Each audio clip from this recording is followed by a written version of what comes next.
Guys, I just wanted to go ahead and talk about one of the 40k races I thought were really cool. And no, I'm not going to be talking about the Eldar or humans, you lame, boring people. And no, I'm not going to be talking about orcs, you pretty cool bunch of people. But anyways, we're talking about the kroot, the hungry little dudes. Apparently they evolved from birds on their homeworld of Peck, which sounds about as accurate as slopping a plucked chicken on the floor and calling that a man, but if it's good enough for Diogenes, it's good enough for me. Anyways, I digress. Anyways, the gimmick with the kroot is that they act like a watered-down version of the Tyranids, and that whenever they eat something, they can evolve to be more like it. Which is, is a pretty cool idea, I'd say. Like, imagine if you're just snacking on some beef jerky and all of a sudden you just sprout cow horns and an intense hatred for the color red. Like, imagine that, but you get to choose what part of the animal you want, and you get the kroot. Funny enough, this actually bleeds into their culture. They kind of have the same belief as Christian when it comes to recycling, except instead of Fanta mixed with some very suspicious type of protein, the kroot like to just straight up eat their dead to recycle the spirit of the deceased. They're a real eco-friendly bunch, this lot, if you can't tell.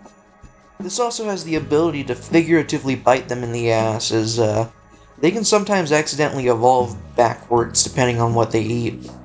It'd be like if eating a hamburger and all of a sudden you just transform into a cow. Not body-wise, mind you, but rather your brain has turned into a cow brain, and you are no longer sentient. That's basically what the krootoks and the kroot hounds are. Except they ate some real weird stuff to end up like that. Now that's all fine and dandy, but all I've told you are what the kroot are, not where they come from, and how they got to where they are.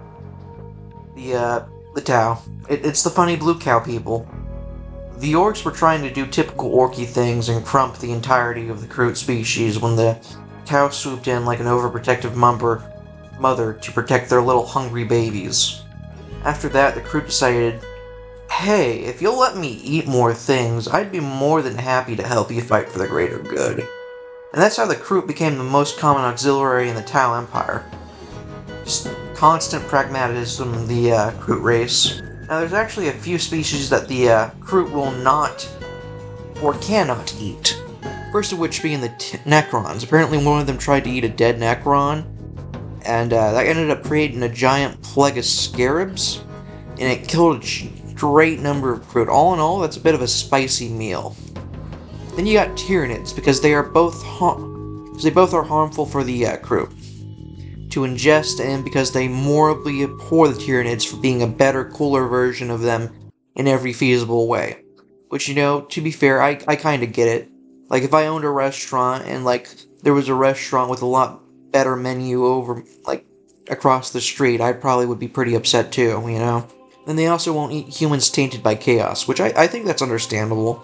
I wouldn't want to eat a piece of meat and then all of a sudden have a portal to hell ripped open within my intestines. Wait a minute, that's just Taco Bell.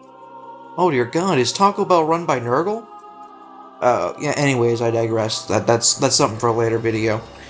Yeah, they also don't eat the Tau because they're best buds for life or something like that. I'm not really sure, man. Don't ask me. Anyways, this has been Pancreas No Work. I'll see you guys next time. Peace. I love you guys. Jesus be with you. And out.